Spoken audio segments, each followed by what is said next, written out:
with the Goonies, coming out the social club. Hey yo, Dax, turn my vocals up, fuck I overdub. More than one take and it's overdone.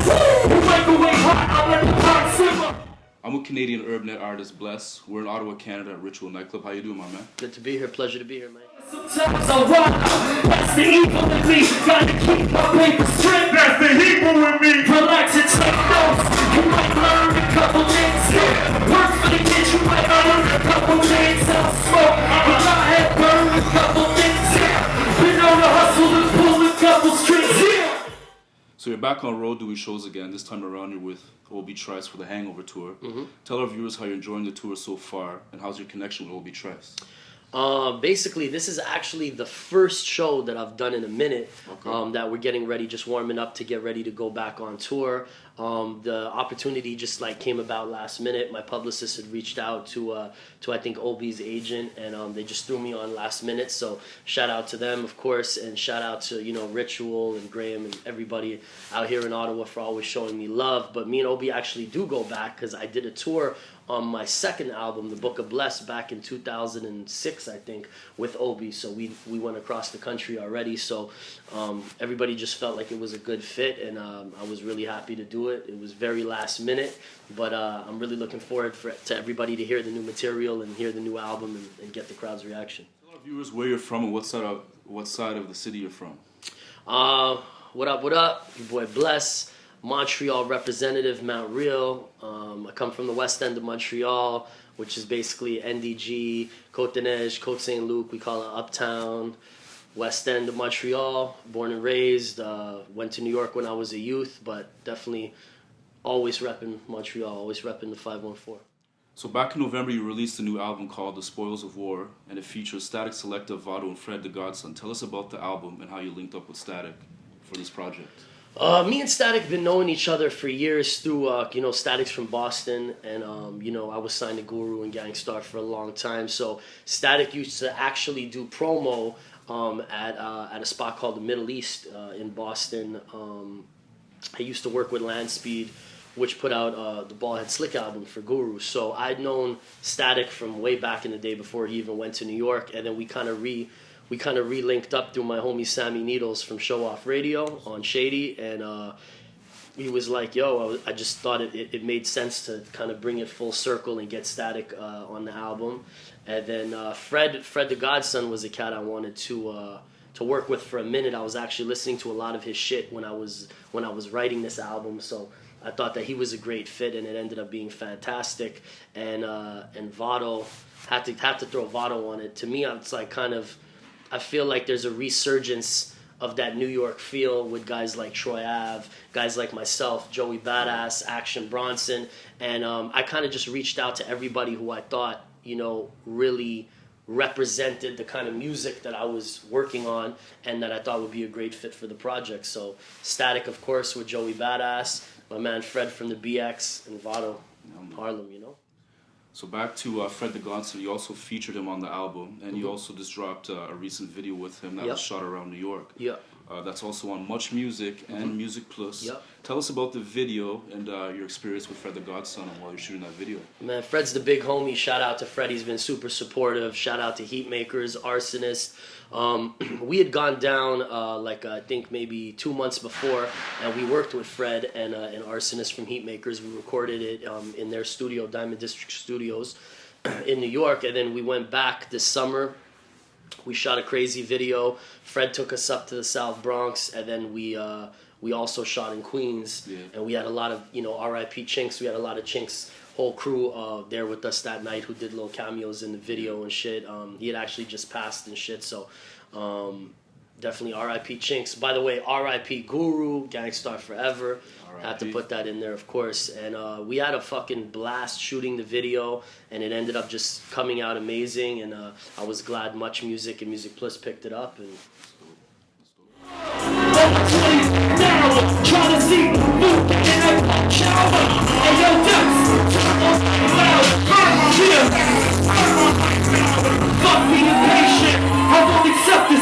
I'm on a mission, don't press till we get kicked. Been a magician, allow me to demonstrate. David Blaine, work your chain, levitate.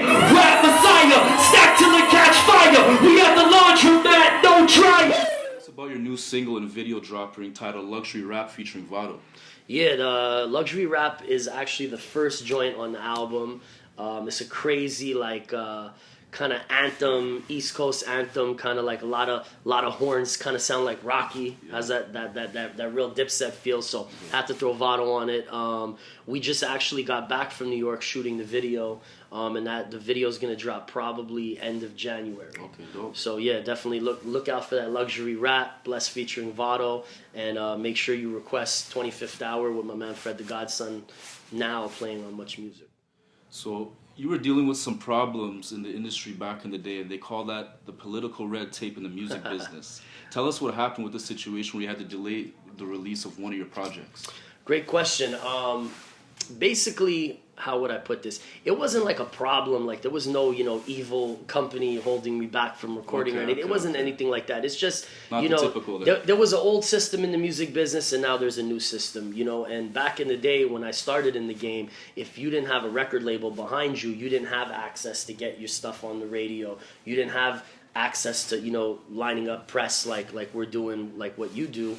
And even just getting exposure and getting on tour the industry was very controlled. Yeah. Obviously, everybody knows record sales decreased, social media skyrocketed, the internet is where people look for hip hop. So it's kind of a very, the consumer kind of decides what they want now. Yeah. So we were actually just talking about this on the way down. I was used to dealing with, labels and all kinds of companies and agencies. And there was always that red tape of, if you want to do something, this has to get approved. Yeah. And then it takes time to get it done. And by the time it kind of went through the whole system, it took months, if not like a year, to get a project out, never mind recorded. Yeah. So that kind of, just, would delay the, how long it took to get it out. And now, I have my own studio. I work with my partner, Mano Sound Machine. We have an idea. We throw it down. A couple weeks later, we tie it up, and we can start blasting it out the same day on social media and start the process and the grind all again. So I'm actually happy and excited that kind of the ideas can come to life quicker and can actually just get to the people a lot quicker now.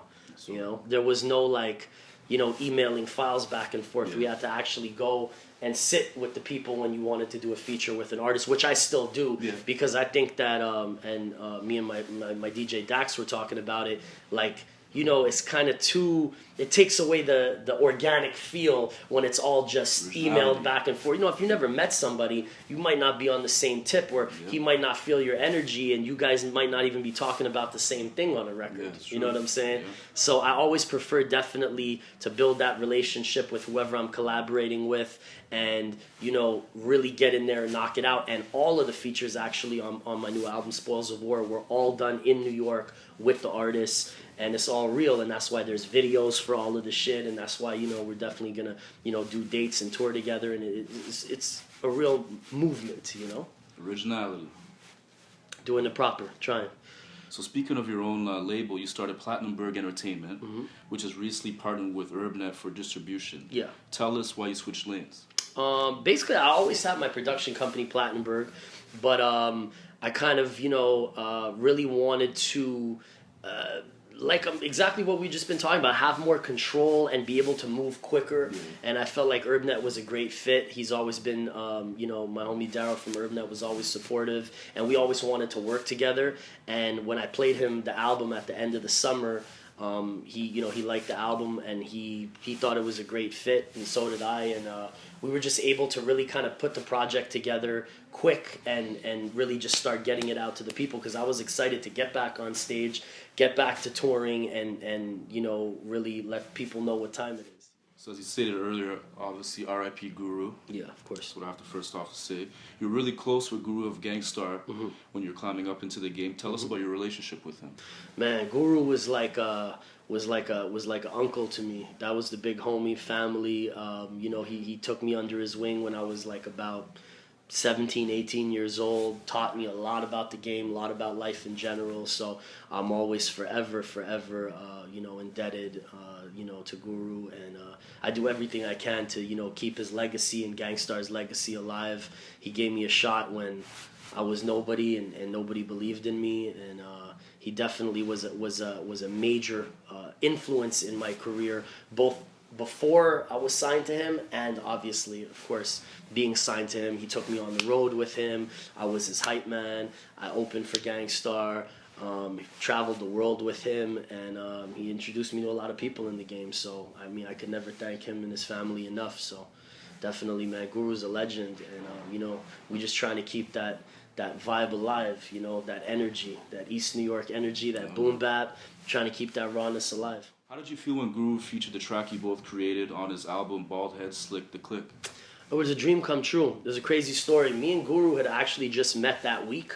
This is on the Bald Head Slick. The record I think you're talking about is called Never Ending Saga. Yeah, Never Ending Saga. So that was actually the first song that was commercially released that I was on. You know, I'd done a ton of demos and a lot of recording, but that was the first actual song that got commercially released. And me and Guru met at Rocksteady Weekend through a mutual friend, and he liked what I did, and he was just like, yo, I'm gonna come pick you up Sunday because I was performing, and we gonna go out. And he was a man of his word. He came, he took me out, we partied, we had a blast, talked about life, got bent till 6 in the morning, and at like 7 in the morning he was like, yo, I'm about to close my album, but I want to get you on it, so I'm gonna call the dude and have him open up the studio at 9 in the morning. And I'm like, yo, like, obviously I'll do it.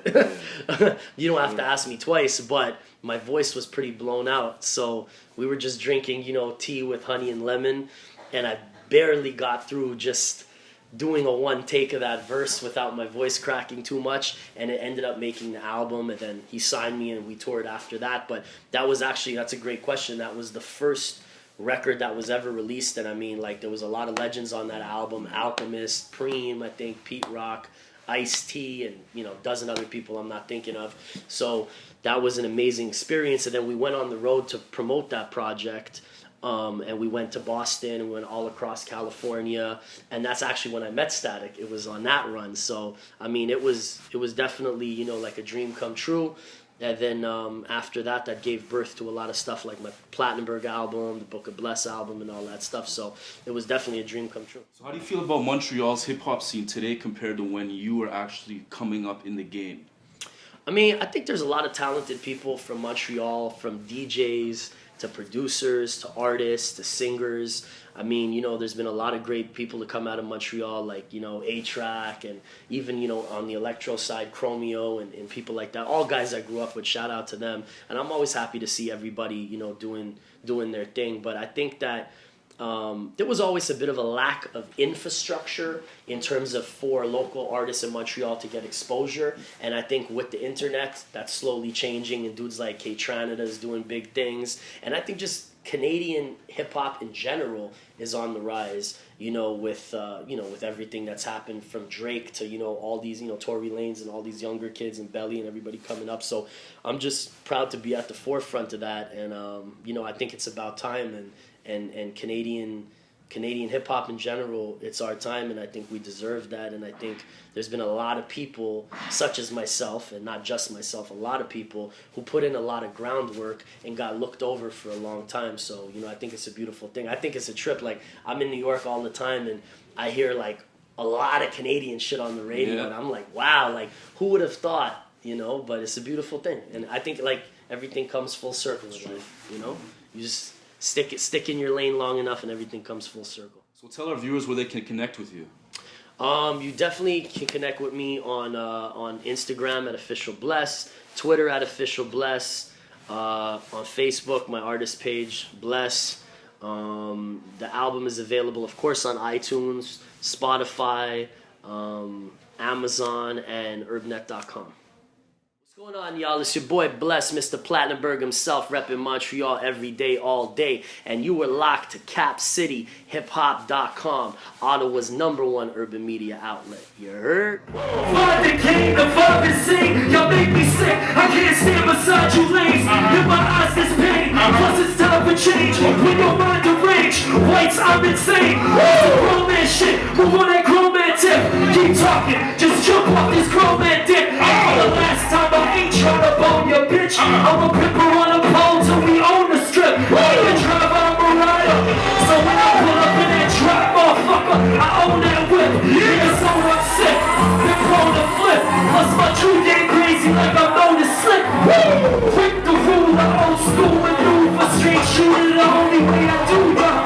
Cause I came too far for me to be bourgeois. It's an accident to you.